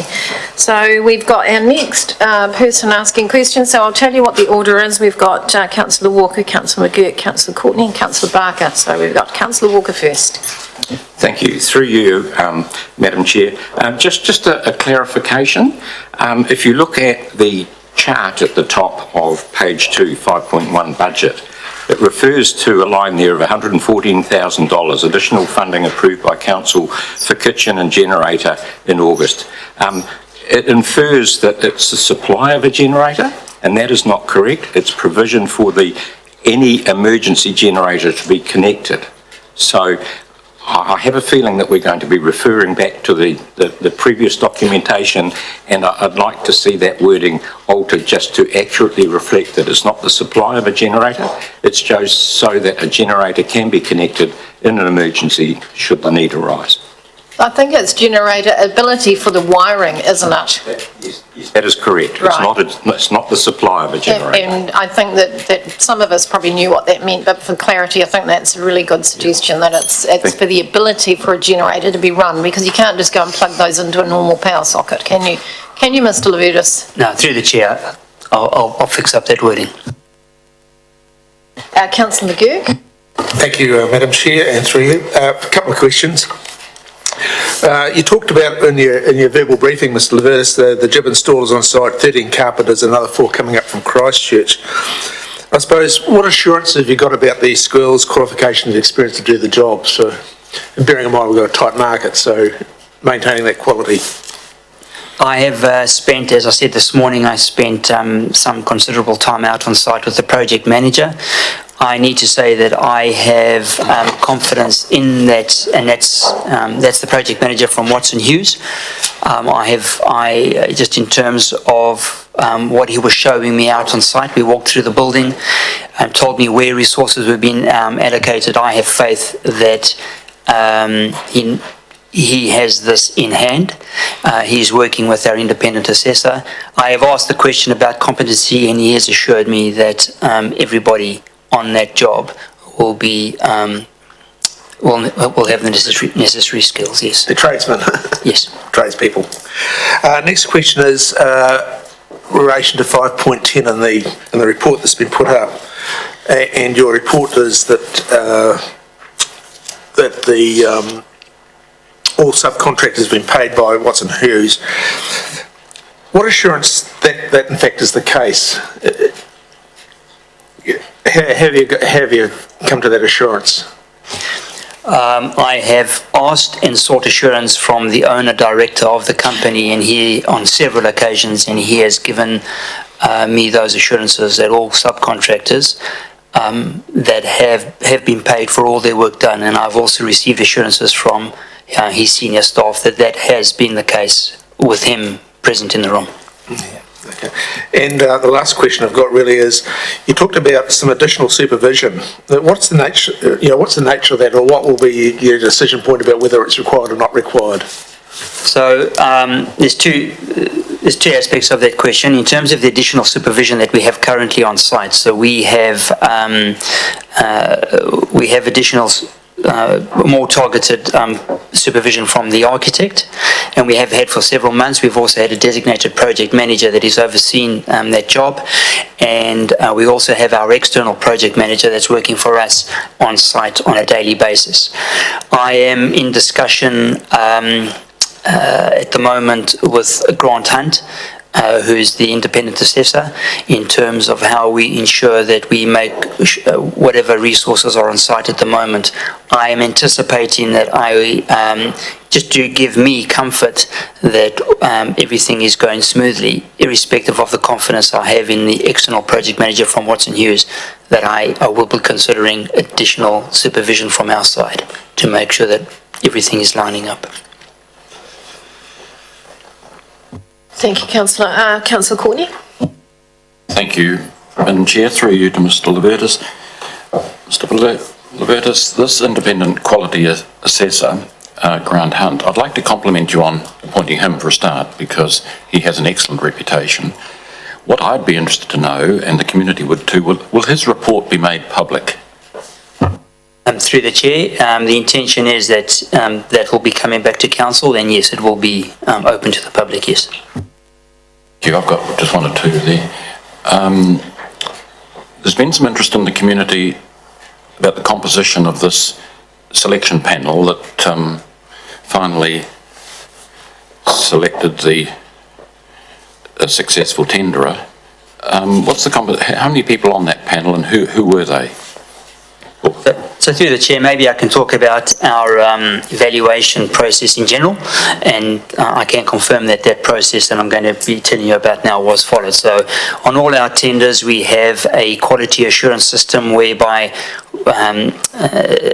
if we have an external consultant on this job, we have a project manager and a staff member evaluate those. Those then go through to Mr. Davies, who makes sure that the evaluations are done in accordance with our spreadsheets and with the intent of the tender, and then those come through to me for sign-off, and that is the process we follow before we appoint everybody. So, and that's the process we followed on this particular tender, no different. I was just wondering what the composition might. Well, I wasn't. Several people have asked me who was the panel that selected. Was the mayor there? Was our chair there, or the CE, or who were the people? So through the chair, no. This is an officer delegation. It's certainly not handled at the governance table. No, it's handled at our level. I don't think we'd have the qualifications to go near those sorts of things, councillor. Thank you for asking. One day. Can I ask another question that I've been asked, and that is this 7,194,000. Is there going to be any surprises around that? I know our chair doesn't like surprises, and our mayor doesn't like surprises. Actually, none of us around this council like surprises in regard to this anymore. Can we be assured that this is the final figure, the certainty around this? Do you foresee any other likely surprises coming? So through the chair, when we presented that report back to council in March, that was our best estimate in terms of what the additional costs would be on this project. I think our focus at this moment is to ensure that this work is undertaken to the correct quality. There have been additional costs, and there will be additional costs. For example, bringing in the assessor, potentially bringing in additional resources from our side to do the inspections. I cannot foresee what's going to come out since this report has been written. There is a potential that there could be additional costs, but having said that, we will be reporting that back to this committee with the transparency that it requires. But at this moment in time, when we wrote this report back in March, that was the indication. Things have moved on since then, but we will be endeavouring to minimise those costs. But there will be additional costs, yes. Just one more that's come to mind. In the contract, was there a clause in there sort of giving a time frame when the job had to be finished, and a penalty clause if it wasn't completed by a certain time? Was there a clause covering that? Through the chair, each of our contracts have a completion date, yes, and yes, there was a date that has been specified. During a contract, there are a number of variations that have time extensions associated with them. We are still busy working through those, and that end date has changed for a variety of reasons, and a number of ones. There were changes to the kitchen. We had to do work for the ability to put in a generator, etc. Those haven't been the contractor's fault. Where issues have been their issues, for example, the cedar cladding, those are all taken into account. But yes, there has been a date specified, and as on any contract, we work through those to see what's justified and or not justified. Following on from that, I just have one question on the extension of the time extensions. Were the time extensions mutually agreed? Through the chair, the way the contract works is that the contractor applies for an extension of time, and underneath the provisions of the contract, those are evaluated and those are agreed on, yes. Where there is no agreement, that's when issues need to be elevated, and we need to work through those issues still. But so that will be, so some are mutually agreed, and if there are any outstanding, they'll be dealt with later. Is that what you're saying? Yes, and yes. Thank you. Councillor Barker. Thank you. There's, from the information given to me, there's one point I'm not quite clear on. It may have been brought up, but I can't recall it. And it relates to the cladding, the cedar cladding, and I'm looking at section 5.10 of the latest report. And it says there, contractors have been paid in full, with several having been paid in advance for work that now needs to be redone. So what I'm not clear on is at what stage was it found that the cladding was wrong? How much of it was actually installed before it was found that it was faulty? And who picked it up? Was it our project manager or their project manager? At what stage was this picked up? So, through the chair, it was our project manager that picked up that it had been installed incorrectly, and I understand that it was about 30% of the cladding had been installed at that stage. So what time period would that have been for that 30% to have been installed before someone found that it was wrong? Through the chair, it was pretty quickly. So they had to cut the cladding to fit it into place, into certain places. And the concern was raised that the cut face needed to be coated because it was assumed that a protective coating was on the cladding already. And when it's cut, clearly the new cut has to be coated. It was at that point that it was noted that the cladding wasn't coated and it was the incorrect product that had been supplied. So it was discovered very quickly. Unfortunately, a lot of panels had gone up, and the contractors had to replace those at his expense, or will have to replace those. And the follow-up question, Madam Chair, relates to the regulatory arm of council. Was it fully involved in the Building Act requirements that it has and inspecting activity, and did it not pick up the cladding matter? Through the chair, we have an officer, a council officer from our building team who attends a site each week, and they are primarily interested in items that relate to the Building Act. So the cladding wasn't on the list of things that they look at. So that's probably where that fell. So just for clarification. Have they picked up anything else? Oh, just before, and you can ask that question, but just on the cladding one then, at some point when it's complete, the building inspection will be done on that particular item, won't it? But won't be done until it's complete. Through the chair, we've been involving the building inspectors right through the process. And as issues have become apparent, we've escalated that to ensure that we get ahead of the mistakes that we're finding and can address them that way. So we've involved them all right through the process. But the cladding won't be signed out until it's complete. Through the chair, yes, the building inspectors check the works at different stages. Yes. So, for example, they have checked the work pre-installation of the new cladding. I think it's fair to say though that the building inspectors wouldn't be checking that the cladding was to spec. They needed to. It is assumed that the materials on site are to spec. What the building inspectors look at is whether things have been installed correctly as per proper standards. So it comes down that was a mistake from Watson Hughes, and it shouldn't have been the case, but it was picked up. And you had one more question. Yeah, just following on from that, I expect the building inspectors would not report back to us, to the owner. They would be reporting to the contractor, but that may not be the case. You can tell me. But I want to know is, did the building inspectors, through the regulatory process, find any other problems with the construction being done by Watson & Hughes and subcontractors? And through the chair, I actually can't speak on behalf of the building inspectors, but I certainly know that our building inspectors have a high reputation in terms of not approving works to be undertaken in line with their professional credibility. So what you see out on site at the moment would be in line with their checks and balances. For example, if you've been on site, you'll notice that there's a lot of internal cladding that hasn't gone up, and that's no. This was part of a site inspection I was on, but there's a lot of internal cladding that has not gone up because the building inspectors quite rightly won't allow that till the external cladding is in place and they can be sure that the walls are dry. So they are involved, but where my expectation is we won't be relying on them for project supervision. They are there to make sure that at the end of the day, this building meets the Building Act requirements. So just for clarity, and I'm not sure that your question has been completely answered, is there anything else on that building site that our building inspectors have been unhappy with or not passed? That we've been informed, well, that we don't know about? Through the chair, I don't think so. I think anything that has been raised has been addressed out on site, and that's part of the independent assessment as well. Are you satisfied with the answer? Thank you. Next on the list, I have Councillor Rutledge.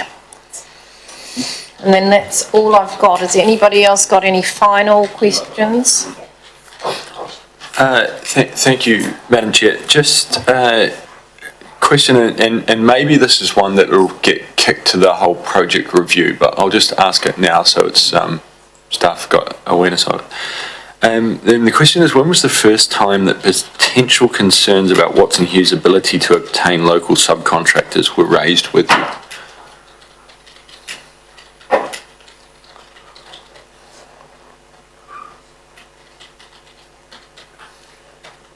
Through the chair, I think the our concerns became strongly apparent probably this year, because we noted that the number of resources they'd proposed to be on site in their weekly site plan wasn't matching the numbers that we were measuring and recording on site. And also when we correlated that with the program to completion, we had some concerns. So we put it back to Watson Hughes and they provided additional resources. It was the quality of the resources that became a problem later and has surfaced now. Okay, so for clarity then, around the time the contract was awarded, nobody raised any concerns or flags to say these guys might struggle in this market? No. Okay. And second question, last question from me is, what is ONUS's role in this whole process? So you said before that with the response to the cladding that our project manager picked it up. If I've got this right, we employ a ONUS to do project management for us, and then we have council resource, yourself, who are project managing as well. So who actually picked that up, and what is ONUS's role in this? So through the chair, that's a good question. ONUS have been appointed to project manage this job on our behalf. So ordinarily on our jobs we would assign an internal project manager.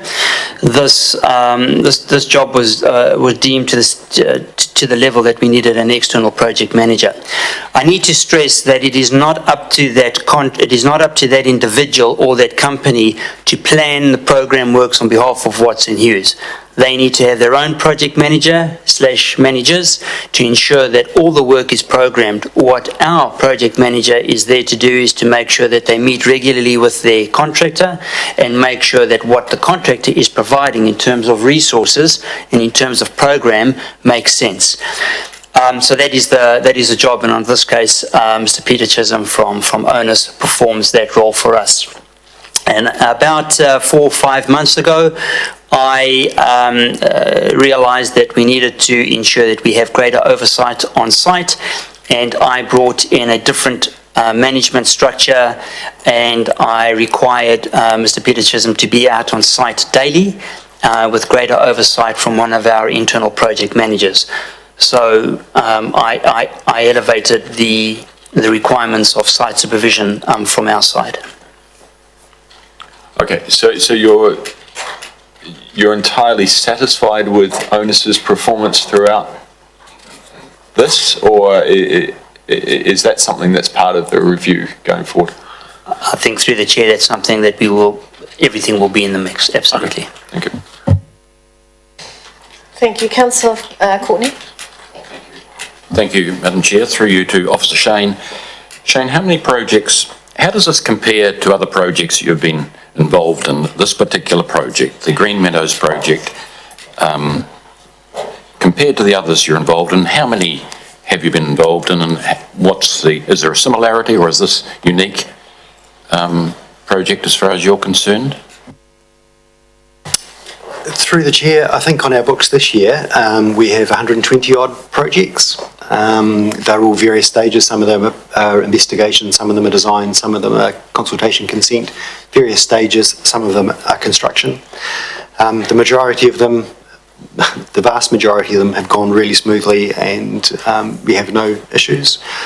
I've been involved with a number of construction projects, like the Saxton Oval, the cricket oval building, and they've all had problems, and they've all required cooperation, coordination to resolve those problems and work through them.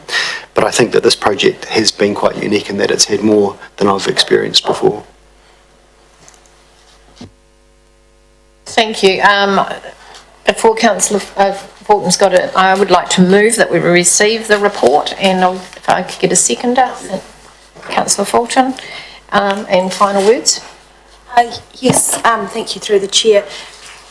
I just wanted to clarify, Councillor Rutledge asked a question about, in terms of appointing the contract, actually Councillor Courtney did it as well, in terms of whether there was a select panel or in terms of appointing the contract. When you review the process, at the moment, do you go through the same process for contracts, say, under $1 million versus over $1 million? Is it, I mean, or do you... Through the chair, we follow the exact same process for every tender, whether it's lowest price conforming, price quality, we read through the submissions, we follow the same process. The same rigour is applied to every single contract, irrespective of size and quantum. Okay, so what concerns me a little bit about that is that this is a $6 million, now $7 million project, and I'm a little bit concerned that it sounded like you used your spreadsheets, you looked at the tenders, it came in, Shane reviewed it, then it went up to Alec, and then it was signed off. And I'm a little bit concerned that a $7 million project, in terms of actually appointing the contractor, hasn't had a round table discussion. I don't know whether it needs a governance discussion, but I am concerned that there's not quite a few people in the room discussing who gets the contract in quite a lot of detail, in terms of, because spreadsheets and so this is I am going to get to my question, because spreadsheets and measurables are easy, but in terms of reputational damage, risk, can we find the subcontractors, that kind of thing, that's something which comes out from lots of people asking a lot of questions. Did that happen? So through the chair, I can confirm that when we look at the non-price attributes, these are just not written on one page. There's a lot of information that gets supplied by the contractor, and we go through those. Part of that process is that each contractor has to provide references. We phone those references, we have a series of standard questions, and we ask the hard questions. Each of those references are taken very, very seriously, and we phone each one of those. I can also just point out that this particular contract was approved by council, so there was a lot of information that did come back to this, because there was the prices, if you can recall, were above the budget, and then there were additions and subtractions. So all of that information did come to this table to be approved in terms of appointing Watson Hughes. Yes. I guess I'd like the Chief Executive to respond. So it's been a while since I've been involved with contract law, but my recollection is that that you specify how you're going to evaluate the tenders, and you must stick to that. And if you don't, then unsuccessful tenderers, and there have been cases where they have taken companies to court and managed to achieve loss of profit, or at the very least cost of tendering, because there is an implicit contract when you go out to tender that when you say how you're going to evaluate a tender, you've got to stick to it. And I'd imagine a lot of contractors will be rather uncomfortable if, at the end of a formal process, and then we'll have a bit of a conversation and decide who it's going to be, that they would probably consider that an unacceptable risk of tendering. I mean, bidding for a job like this would cost tens and tens of thousands of dollars, which they accept as part of a business risk, knowing their attributes, their price. But if they felt that there was something else at the end of it that was about gut feel, then they would probably be reluctant to bid. Yes, I understand that, and I guess there's that risk as well of bias if people start to come in at the end and has there been a predetermined outcome through the process. So I do understand that council's walking that line of trying to be really fair and put out a tender to an open market and let everyone have the same opportunities versus what the situation we're in now. So I think that's as part of the review. I think that's an important part of the review so that the governance table has a clear understanding that it's robust, there's no predetermination, that it's fair, that there's no bias to certain companies and contractors and subcontractors, but also that there is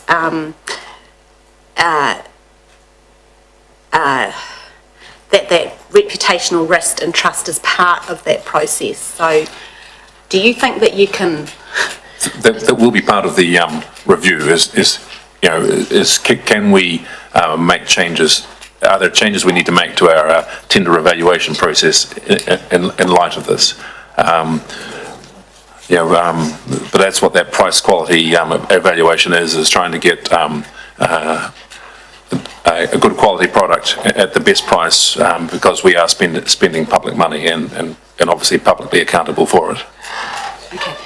Thank you. Look, I'm going to call this to an end. We've spent a considerable amount of time. This will be coming back to our next meeting, so there'll be plenty of time for another look at it.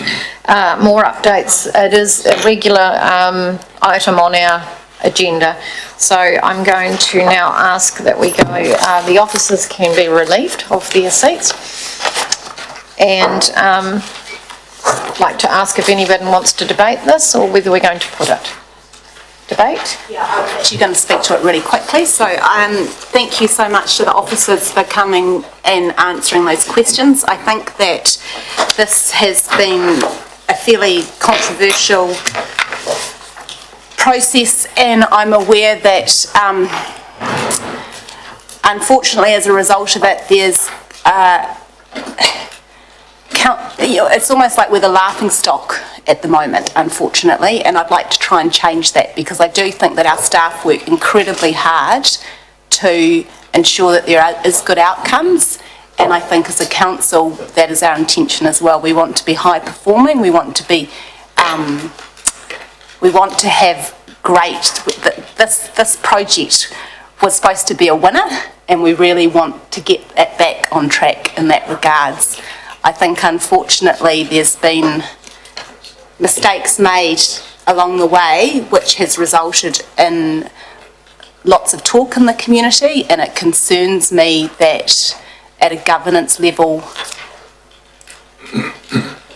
we become perceived as being responsible for that when we're trying our hardest to ensure that there is good governance and that the staff are doing their jobs well. So I think that it's been really helpful that a lot of this is out of public excluded today, and that into the future, I think it's going to be an amazing asset, and when it's we'll all forget about the process, but what can we learn into the future so that this doesn't happen again. I think in my time on council, you need to be mindful that we have had these sort of setbacks with Trafalgar Centre, with the Mai Tai walkway, with lots of other projects as well. Perhaps this has just been so many that it has really come to the forefront in terms of how can we put steps in place to ensure that this doesn't happen again.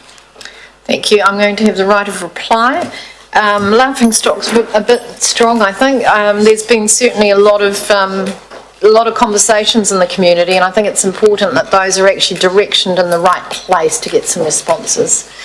A lot of this is in public now, and I'm happy with that. I think that as much as possible we should be transparent. There are some the small number of items that need to be in public excluded, which we have today. We've got a much smaller agenda in the public excluded. I'm looking forward. I think we will definitely be looking back at some point and revisiting how we got to where we got to in order to make improvements. I don't like looking back to to have a witch hunt or anything of that nature. It's very important that we look forward, we complete the project, we only look back to learn. And I would encourage that we all do that. Just look back to learn. But it's very important that we get this underway. We're focused, the team, the officers are focused on completing the project. I'm focused on completing this project and getting it open. We've got some users in there already, they're very happy. And I'm looking forward to us getting on and using the whole facility. And yes, I hope in a few months' time we'll all look back and go, well, haven't we got a great place here in Stoke to work from? So I'm now going to put that. All those in favour of receiving the report, say aye. Aye. Against, carried. Thank you. We now need to move, I think we've dealt with everything in public. Now to move into public excluded, I need a mover. Thank you, Councillor Rutledge. Seconded by Councillor McGurk. I'll put that. All those in favour? Aye. Against, carried. Thank you to the Youth Council. And to Gina, thank you very much, and do keep in touch.